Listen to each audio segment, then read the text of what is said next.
Hi friends, నేను మీ ఆసిఫ్ని. మిత్రులారా, ఈరోజు చేయబోయే వీడియో ఏంటంటే ఓజనల్ ఏసీ. ఇది ఏసీ అనేది షిఫ్ట్ చేయించుకొని రీసెంట్గా ఒక 20 రోజుల క్రితం ఇన్స్టాల్ అయితే చేయడం జరిగింది. వేరే టెక్నీషియన్స్ ఫిట్ చేశారు, కానీ కూలింగ్ అయితే రావట్లేదండి. ఆ రోజు గ్యాస్ ఎక్కిచ్చారని కస్టమర్ చెప్పడం జరిగింది. నేను వచ్చి చూస్తే ఏముందంటే ఇక్కడ కంజెస్టెడ్ ఏరియా పూర్తిగా. ఇది ఇక్కడ ఎక్కడ కూడా ప్లేస్ అంటూ ఏం లేదు. మొత్తం ఈ గ్రిల్స్ ఉన్నాయి. ఇది మీరు ఏంటంటే సేఫ్టీ కోసం మీరు గ్రిల్స్ పెట్టుకున్నారు, కానీ ఎప్పుడైనా సరే మిత్రులారా, మీరు ఒకవేళ ఏసీ వేరే చోటు నుంచి ఇలాంటి కంజెస్టెడ్ ఏరియాలో ఫిట్ చేసుకునేటట్లయితే మాత్రం పైన టెర్రస్ పైన పెట్టుకోండి. పైన ఇంకో ఫ్లోర్ లేకపోతే మాత్రం 100% డాబా మీద పెట్టుకోండి. లేదు అనుకుంటే మాత్రం కిందికి ఫిట్ చేయండి. ఎంత కిందికి అయితే అంత కిందికి ఫిట్ చేయండి. ఎందుకంటే అటు ప్లేస్ లేదు కాబట్టి, మీకు గల్లీ అటు నడవడానికి ఏం లేదు కాబట్టి ఇక్కడ కింద మీరు ఫిట్ చేసుకుంటే మాకు టెక్నికల్గా ఏమైనా ప్రాబ్లం వచ్చినా ఏమైనా జరిగినా సరే ఇప్పి మేము చేసుకోవడానికి ఒక మంచి అవకాశం ఉంటుంది. ఇంకో విషయం ఏంటంటే, ఇప్పుడు నేను మొత్తం చెక్ చేశాను, ఇండోర్లో చెక్ చేశాను, ఎక్కడ లీక్ లేదు. పైప్ లైన్ చూశాను, ఇక్కడ అటాచ్డ్ బాత్రూమ్ ఉంది, పైప్ లైన్ మొత్తం దాంట్లో నుంచి వెళ్ళాయి. దాంట్లో కూడా ఎక్కడ కూడా లీక్ అంటూ లేదు. ఏమి సరే, కంప్రెసర్కి ప్రతిసారి నేను వీడియోలో చెప్పినట్టు కంప్రెసర్కి ఒక జాకెట్ ఉంటుంది, దాని లోపల ఏమైనా చెక్ చేద్దాం, కంప్రెసర్కి ఏమైనా రస్ట్ వచ్చి గ్యాస్ లీక్ అయిందా లేదా అని చెప్పేసి చూద్దామని నేను ఓపెన్ చేస్తే ఏముంది, ఇక్కడ చూడండి, ఏం లేదు. ముందు దీంట్లో స్క్రూ డ్రైవర్ పట్టదు, స్క్రూ డ్రైవర్ అని చిన్నగా ఉంటుంది, అది పట్టదు, టెస్టర్ కూడా పట్టదు. దీంట్లో పైనుంచి చూద్దామని చెప్పేసి నేను పైకి ఎక్కడం కూడా జరిగింది.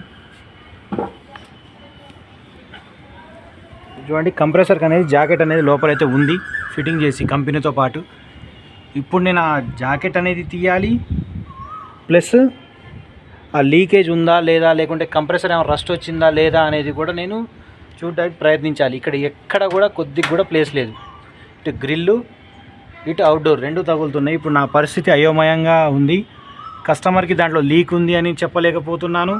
లేదు సార్, అది వర్కింగ్ కండిషనే, గ్యాస్ ఎక్కించుకోండి అని కూడా చెప్పలేకపోతున్నాను. దయచేసి మీ ఇంట్లో ఇలాంటి గ్రిల్స్ ఉంటే మాత్రం కొత్త ఏసీ అయితే మాత్రం ఇన్స్టాల్ అయితే చేయించుకోండి. వేరే దగ్గర నుంచి రిమూవ్ చేసి తీసుకొచ్చాము, ఇక్కడ ఫిట్ చేసుకుంటాము, మాకు పైన స్టేర్ ఉంది అంటే మాత్రం కిందికి ఫిట్ చేసుకోండి. ఎంత కిందికి అయితే అంత కిందికి ఫిట్ చేసుకోండి. మీకు నడవడానికి ప్లేస్ అవసరం లేదు అనుకుంటే మాత్రం కిందికి ఫిట్ చేసుకోండి. లేదా పైన స్టేర్ లేదండి, మాకు ఎంటీ ప్లేస్ ఉందంటే మాత్రం జస్ట్ కొంచెం కాపర్ పైప్ ఒకటి కొనుక్కొని దానికి వెల్డింగ్ చేసి డాబా పైన పెట్టుకోవడం వల్ల మీకు ఇలాంటి రిస్క్ అయితే ఉండదు. ఇప్పుడు చూడండి, రీసెంట్గా మొన్న వచ్చేసి 4,500 రూపాయలు తీసుకెళ్లారంట గ్యాస్ ఎక్కించి. ఇప్పుడు సేమ్ ప్రాబ్లం వచ్చింది, సేమ్ ఇష్యూ. ఇప్పుడు నేను గ్యాస్ ఎక్కించినా సరే అదే 4,500, 5,000 రూపాయలు నేను కూడా ఛార్జెస్ చేస్తాను. అట్లా మీకు డబ్బులు లాస్ అవుతున్నాయి, కానీ వర్క్ మాత్రం అయితే కాదు. దయచేసి కస్టమర్లందరూ గమనించండి. పెడితే డాబా మీద పెట్టండి, లేదంటే కిందికి పెట్టండి.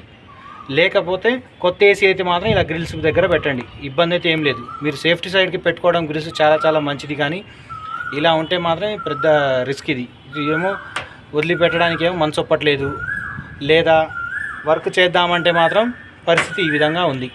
దయచేసి అందరూ గమనించండి. టెక్నీషియన్ మిత్రులు కూడా కస్టమర్కి సజెషన్ ఇవ్వండి, సార్ ఇట్లా రేపటిలోనే ప్రాబ్లం వస్తే ఇబ్బంది అవుతుంది, డాబా పైన పెట్టుకుంటే చాలా చాలా మంచిది సార్ అని చెప్పేసి కూడా మీరు ఒక మాట కూడా కస్టమర్ సోదరులకు చెప్పండి.